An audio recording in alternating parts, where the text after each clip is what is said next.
Assalamualaikum warahmatullahi wabarakatuh. Perkenalkan, nama saya Selviana, NIM 2004-20017,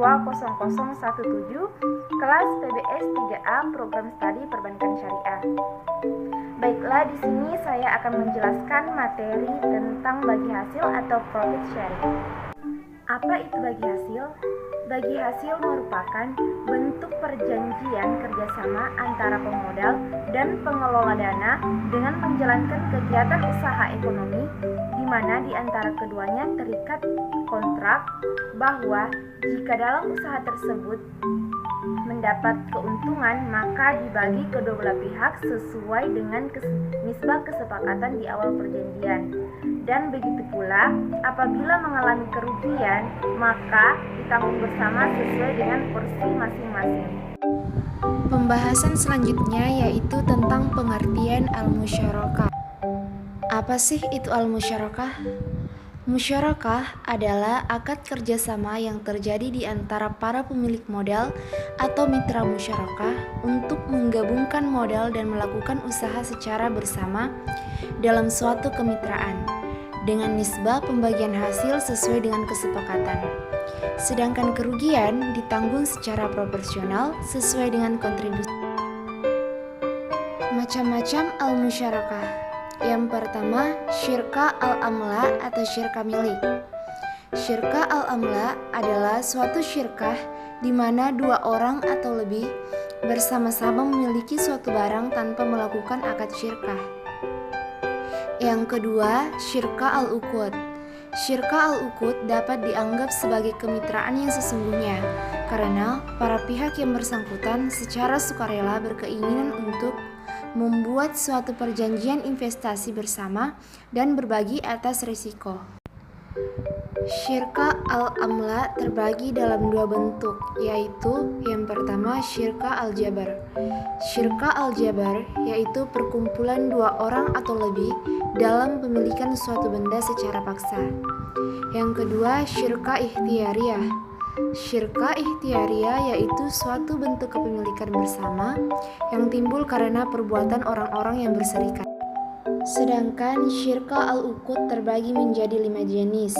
Di antaranya yaitu yang pertama syirka mufawadah, yaitu akad kerjasama usaha antara dua pihak atau lebih yang masing-masing pihak harus menyerahkan modal dengan porsi modal yang sama dan bagi hasil atas usaha atau risiko ditanggung bersama dengan jumlah yang sama. Yang kedua, syirka inan, yaitu akad kerjasama usaha antara dua orang atau lebih yang masing-masing mitra kerjasama harus menyerahkan dana untuk modal yang porsi modalnya tidak harus sama. Pembagian hasil usaha sesuai dengan kesepakatan, tidak harus sesuai dengan kontribusi dana yang diberikan. Yang ketiga yaitu syirka al-amal. Syirka al-amal adalah kontrak kerjasama dua orang seprofesi untuk menerima pekerjaan secara bersama dan berbagi keuntungan dari pekerjaan itu. Misalnya, kerjasama dua orang arsitek untuk menggarap sebuah proyek atau kerjasama. Yang keempat, syirka al-wujuh, yaitu kontrak antara dua orang atau lebih yang memiliki reputasi dan prestasi yang baik serta ahli dalam bisnis. Mereka membeli barang secara kredit dari suatu perusahaan dan menjual barang tersebut secara tunai. Yang kelima, syirka mudarabah, yaitu kerjasama usaha antara dua pihak atau lebih yang mana satu pihak sebagai sahibul mal yang menyediakan dana 100% untuk keperluan usaha dan pihak lain tidak menyerahkan modal dan hanya sebagai pengelola atas usaha yang dijalankan disebut sebagai mudarib. Pembahasan selanjutnya yaitu tentang aplikasi perbankan. Musyarakah yaitu pemilik modal yang mengadakan perjanjian untuk menyertakan modalnya kepada suatu proyek. Masing-masing pihak memiliki hak untuk ikut serta dalam manajemen proyek tersebut. Prinsip ini juga dapat diterapkan ke dalam semua jenis pembiayaan. Yang pertama, musyarakah digunakan untuk jangka pendek, misalnya pembiayaan perdagangan, ekspor-impor, atau keperluan khusus nasabah lainnya. Yang kedua, modal ventura. Musyarakah ini ditetapkan dengan skema modal ventura.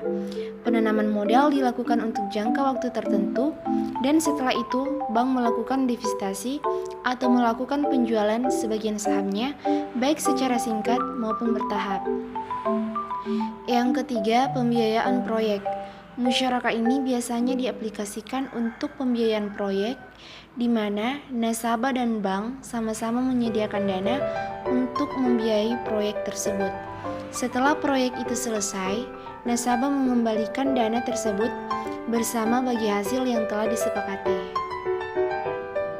Dalam perbankan syariah, hanya syirkainan yang paling tepat dan dapat diaplikasikan dalam perbankan syariah, di mana bank dan nasabah keduanya memiliki modal. Modal bank dan modal nasabah digunakan oleh pengelola sebagai modal untuk mengerjakan proyek.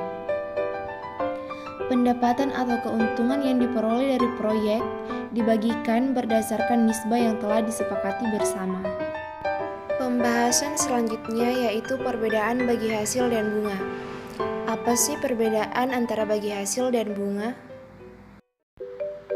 Berikut perbedaan antara bagi hasil dan bunga. Bunga, penentuan tingkat suku bunga dibuat pada waktu akad dengan berpedoman harus selalu untung. Sedangkan bagi hasil, penentuan besarnya rasio bagi hasil dibuat pada waktu akad dengan berpedoman pada kemungkinan untung. Bunga besar persentase berdasarkan pada jumlah uang atau modal yang dipinjamkan. Sedangkan bagi hasil, besarnya rasio bagi hasil berdasarkan pada jumlah keuntungan yang diperoleh.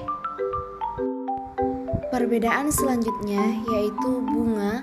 Pembayaran bunga tetap seperti yang dijanjikan tanpa pertimbangan apakah proyek yang dijalankan oleh pihak nasabah untung atau rugi. Sedangkan bagi hasil tergantung pada keuntungan proyek yang dijalankan. Sekiranya itu tidak mendapatkan keuntungan, maka kerugian akan ditanggung bersama oleh kedua belah pihak. Selanjutnya, bunga, jumlah pembayaran bunga tidak meningkat sekalipun jumlah keuntungan berlipat. Sedangkan bagi hasil, jumlah pembagian laba meningkat sesuai dengan peningkatan jumlah pendapatan. Sekian penjelasan materi dari saya terkait materi bagi hasil atau profit sharing. Kurang lebihnya mohon dimaafkan. Wassalamualaikum warahmatullahi wabarakatuh.